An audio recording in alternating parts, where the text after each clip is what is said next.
విలేకరుల సమావేశానికి చేసినటువంటి మీడియా మిత్రులందరికీ కూడా ముందుగా నా హృదయపూర్వక నమస్కారాలు. అలాగే ఈ కార్యక్రమంలో పాల్గొనడానికి ఇచ్చేసినటువంటి నియోజకవర్గ సీనియర్ నాయకులకు, మాజీ శాసనసభ్యులకు, లబ్బి వెంకటస్వామి గారికి, యువనాయకుడు చంద్రమౌళి గారికి, అలాగే జెడ్పీటీసీలకు అందరికీ కూడా నా హృదయపూర్వక నమస్కారాలు తెలియజేసుకుంటున్నాను.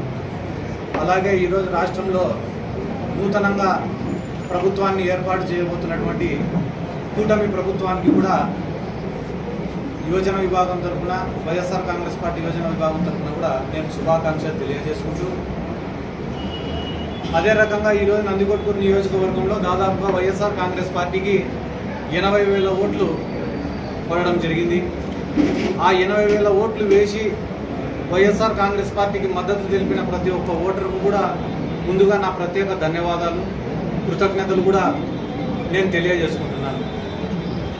ఒక ముఖ్యమైన విషయం నేను ఈరోజు చెప్పదలుచుకునేది ఏమంటే నేను రాజకీయాల్లోకి వచ్చి దాదాపుగా 11 సంవత్సరాలు అయింది. ఈ 11 సంవత్సరాలలో దాదాపుగా ఒక 5 సంవత్సరాలు ఏ పార్టీలో లేకుండా వ్యక్తిగతంగా నేను రాజకీయం చేసిన, ఆ తర్వాత ఒక 6 సంవత్సరాలు వైఎస్ఆర్ కాంగ్రెస్ పార్టీలో ఉండి నేను రాజకీయం చేసిన. ఈ 11 సంవత్సరాలలో ఏ రోజైనా కూడా సొంత డబ్బు ఖర్చు పెట్టుకొని నేను రాజకీయం చేసినానే తప్ప ఏ రోజు రాజకీయాన్ని అడ్డం పెట్టుకొని ఒక రూపాయిని ఇంటికి తీసుకొని పోయినది కూడా లేదు. ఎందుకు నేను మీకు అందరికీ ఈ మాట చెప్తున్నానంటే, నిజాయితీగా పనిచేసినాం తప్ప ఏ రోజు కూడా రాజకీయం నుండి ఏం ఆశించి రాజకీయం చేయలే. ప్రజల ప్రేమ కోరుకున్నాం, ప్రజల అభిమానం కోరుకున్నాం, ప్రజలు మమ్మల్ని ఇష్టపడాలని కోరుకొని రాజకీయం చేసినామే తప్ప ప్రజల నుంచి ఏం ఆశించి లేదా రాజకీయాల నుండి ఏం ఆశించి మేము రాజకీయం చేయలే. కాబట్టి రాజకీయాలలో గెలుపోవటములు అనేటివి సర్వసాధారణం, సహజం. గెలిచిన రోజు పొంగిపోలేదు, ఈరోజు పొంగిపోయే ప్రసక్తి కూడా లేదు.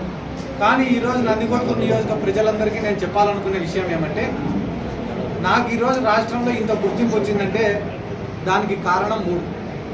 ఒకటి నందికొట్కూరు నియోజకవర్గ ప్రజలు, ఇక్కడ ఉండేటటువంటి నాయకులు. రెండోది వైఎస్ జగన్మోహన్ రెడ్డి గారు. మూడోది వైఎస్ఆర్ కాంగ్రెస్ పార్టీ. నాకు ఇంత గుర్తింపు ఇచ్చిన ఈ 3 కోసం, అంటే ఒకటి నందికొట్కూరు కోసం, రెండోది జగన్మోహన్ రెడ్డి గారి కోసం, మూడోది వైఎస్ఆర్ కాంగ్రెస్ పార్టీ కోసం నా ఆఖరి శ్వాస వరకు నేను పోరాడతానని చెప్పి ఈ సందర్భంగా నేను గట్టిగా చెప్తున్నా. ఎందుకంటే నేను కూడా అనుకునేవాడిని మనసులో, చాలామంది నాయకులపై జగన్మోహన్ రెడ్డి గారికి దగ్గరగా కూర్చొని మాట్లాడుతుంటే నాకెందుకు ఈ అవకాశం రావడంలే, అంటే నేను పార్టీ కోసం కష్టపడి పనిచేస్తే జగన్మోహన్ రెడ్డి గారికి ఇంకా కొంచెం దగ్గర కావచ్చు, ఎప్పుడు కూడా ఇట్లా ఆలోచించేవాడిని. కానీ చాలామంది పార్టీలలో సీనియర్ నాయకులు ఉంటారు, వాళ్ళు చెప్పిన మాటకే ఎక్కువ వాల్యూ ఉంటుంది. కానీ ఇప్పుడు ప్రతిపక్షంలోకి వచ్చినాం కాబట్టి ఇప్పుడు ఈ 5 సంవత్సరాలు నేను కష్టపడతా. అది యువజన విభాగం తరఫున కావచ్చు, పార్టీ కోసం కావచ్చు, పార్టీ సిద్ధాంతాల కోసం కావచ్చు, పార్టీ కార్యకర్తల కోసం కావచ్చు, నా వంతుగా గడిచిన 11 ఏళ్ళు కష్టపడిన దానికన్నా రెట్టింపు కష్టపడతా.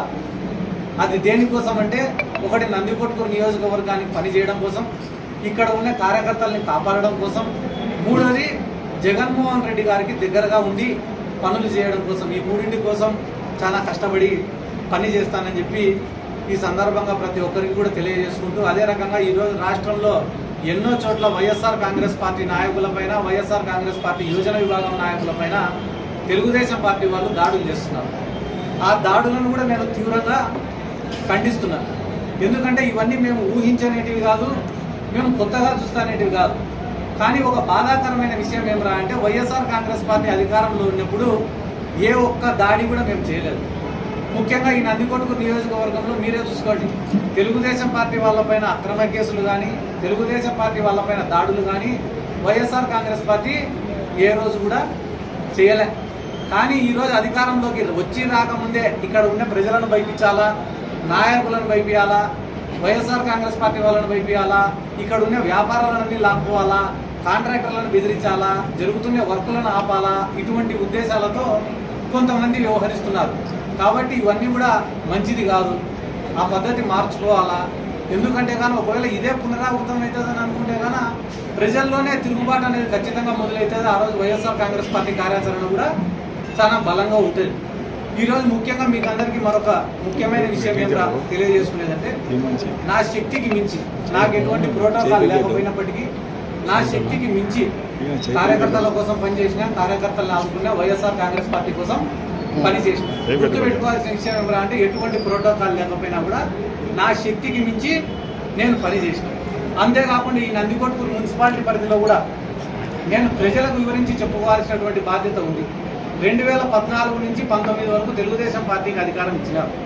అధికారం ఇచ్చిన రోజు వాళ్ళు చేసినటువంటి డెవలప్మెంట్ ఎంత, 2019 నుంచి 24 వరకు దాంట్లో కూడా మా మున్సిపాలిటీ ఏర్పడి ఆలోచన చేయమని చెప్పి కోరుతున్నా. ఎందుకంటే కన్నా ఈరోజు ఓడిపోయినామనే బాధ కన్నా మాకు ఎక్కువ ఏమనిపిస్తుందంటే ప్రజలు ఎక్కడ మమ్మల్ని చెడుగా అనుకుంటారో అనే ఆలోచననే మాకు ఎక్కువగా ఉంది.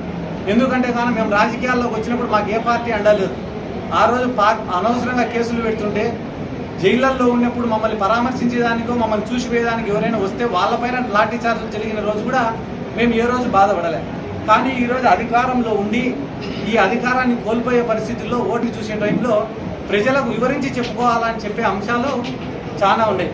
కాబట్టి పేదవాళ్లకు న్యాయం చేయాలా, డెవలప్ చేయాలా అనే ఒక తపనతోనే మేము పనిచేసినాం తప్ప రాజకీయాలలో అవినీతి చేయాలా, డబ్బు సంపాదించుకోవాలా, కాంట్రాక్టులలో కమిషన్లు కొట్టాలా, సారాయి వ్యాపారాలు చేయాలా, లేకుంటే భూ కబ్జాలు చేయాలా, లేకుంటే కానీ ఏమన్నా ప్రజలపైన దాడులు చేసి ఆ కేసుల నుంచి తప్పించుకోవాలా అని చెప్పి ఏ రోజు కూడా మేము రాజకీయాలు చేయలేదని చెప్పి ఈ నందికొట్కూరు నియోజకవర్గ ప్రజలకు వివరించి విన్నవించి చెప్పుకుంటున్నా. ఎందుకంటే గాన ఏమేం తప్పుల వల్ల ఈ ఎన్నికల్లో ఓటమి జరిగిందనేది సమీక్షించి తెలుసుకోవాల్సినటువంటి అవసరం ఉంది. ఎందుకంటే నిన్న మొన్న కూడా కొంతమంది నాయకుల ప్రెస్ మీట్లు చెప్పిన ఒకరు ఒక కారణం చెప్తున్నారు, ఇంకొక కారణం చెప్తున్నారు.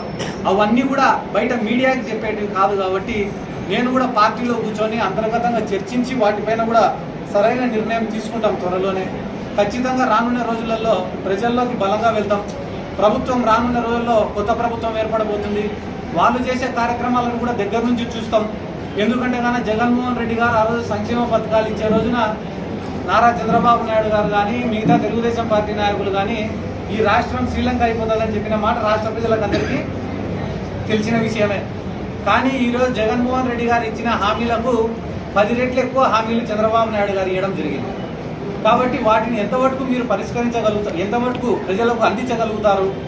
ఈ అందించే క్రమంలో మీరు ఏదన్నా కూడా చేయలేకపోతే ఖచ్చితంగా వైఎస్ఆర్ కాంగ్రెస్ పార్టీ తరఫున ఖచ్చితంగా తెలుగుదేశం పార్టీని కానీ కూటమి ప్రభుత్వాన్ని కానీ ప్రశ్నిస్తామని చెప్పి ఈ సందర్భంగా నేను తెలియజేసుకుంటూ, ముఖ్యంగా నేను చెప్పదలుచుకునే విషయం అధికారంలో ఉన్నప్పుడు చెప్తున్నా, ఇప్పుడు చెప్తున్నా, ముఖ్యంగా నందికొట్కూరు నియోజకవర్గంలో ఉండేటటువంటి వైఎస్ఆర్ కాంగ్రెస్ పార్టీ నాయకులు కానీ కార్యకర్తలు కానీ ఇంత మంచి క్యాడర్ దొరికినందుకు, ఇంత మంచి నాయకులు దొరికినందుకు నిజంగా మా అదృష్టం అని చెప్పి కూడా అప్పుడు చెప్పినా ఇప్పుడు చెప్తున్నా. నిస్వార్థంగా ప్రజలకు మంచి చేయాలనే ఒక ఆలోచన తప్ప, ప్రజల దగ్గర ఒక గుర్తింపు తెచ్చుకోవాలనే ఆలోచన తప్ప ఎప్పుడు కూడా ఏదైనా నీరు చెట్టు లాంటి కార్యక్రమాలు చేసుకొని కమిషన్లు కొట్టాలనో, లేదా వచ్చే పెన్షన్లలో కమిషన్లు కొట్టాలనో, లేకుంటే ఏదైనా పోస్టులు వస్తే అమ్ముకోవాలన్న ఆలోచన లేకుండా కేవలం ప్రజల దగ్గర మంచి పేరు సంపాదించుకోవాలని ఒకటే ఒక ఆలోచనతో పనిచేసినటువంటి వైఎస్ఆర్ కాంగ్రెస్ పార్టీ క్యాడర్కి అందరికీ నా జీవితాంతం రుణపడి ఉంటానని చెప్పి కూడా ఈ సందర్భంగా తెలియజేసుకుంటూ, రానున్న రోజులలో మీకు ఎటువంటి ఆపద వచ్చినా,